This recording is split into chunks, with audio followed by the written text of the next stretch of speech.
this is Elizabeth with History Unboxed, and I'm here today to talk to you about developments in candy technology.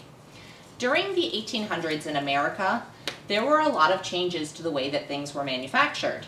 New technology allowed for factories to produce larger quantities of goods much more quickly, and advances in transportation, such as the steam engine, allowed things to be transported across both land and sea much more efficiently.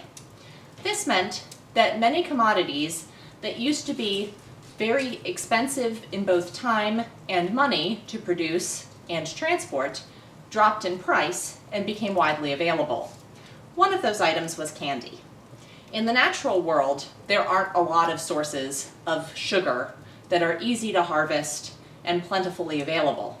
If you think about the kinds of natural sugar that you can use even today, things like honey and maple syrup come to mind. You can imagine, as someone living in the areas where these items are even accessible, they are time-consuming and difficult to collect, and the small amount that you get would be very precious. Once sugar cane was planted in America and sugar plantations flourished, coupled with the fact that the Industrial Revolution allowed for much quicker and less expensive production of things like sweets, the candy industry boomed. Some of the candies produced in the 1800s are still readily available today, and you might recognize your favorites on the list, such as candy canes or peppermint sticks, hard candies with lemon flavor, candies that used to be called acid drops and we now call sour candies, French kisses, which are like meringues, not exactly like chocolate kisses, toffee, taffy, maple sugar candies. Many people embraced candy as a health food, touting it as an inexpensive source of calories. And many children enjoyed consuming increased quantities of candy, and in some cases, children were even making the candy. During the time of the Industrial Revolution, children did work in factories, and one of the benefits their employers gave them in candy factories might be eating as much candy as they wanted off the production line. However, many grown-ups, even back in the 1800s, thought that candy was not a good idea.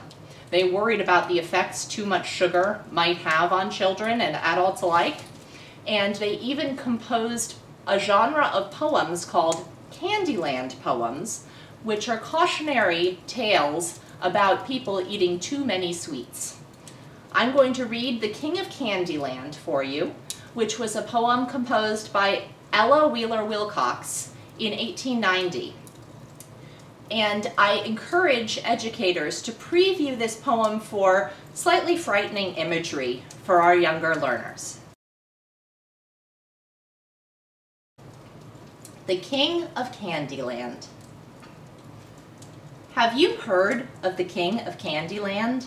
Well, listen while I sing. He has pages on every hand, for he is a mighty king, and thousands of children bend the knee and bow to this ruler of high degree.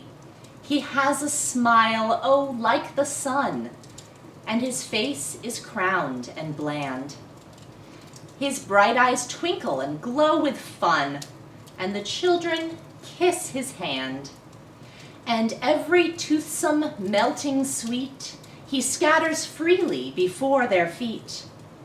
But woe for the children who follow him with loving praise and laughter. He is a monster, ugly and grim, that they go running after. And when they get well into the chase, he lifts his mask and shows his face.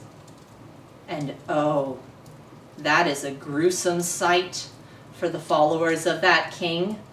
The cheeks grow pale that once were bright, and they sob instead of sing. And their teeth drop out, and their eyes grow red, and they cannot sleep when they go to bed. And often they see the monster's face, and they have no peaceful hour, for they have aches in every place, and what was sweet seems sour. And woe for that foolish, sorrowful band who followed the King of Candyland. Thank you for joining us for this Candyland poem. If you enjoyed this video, please like and subscribe. We will be putting out more videos regularly because the story of history never ends. For more hands-on history activities, visit our website at historyunboxed.com. We'll see you next time. Bye-bye.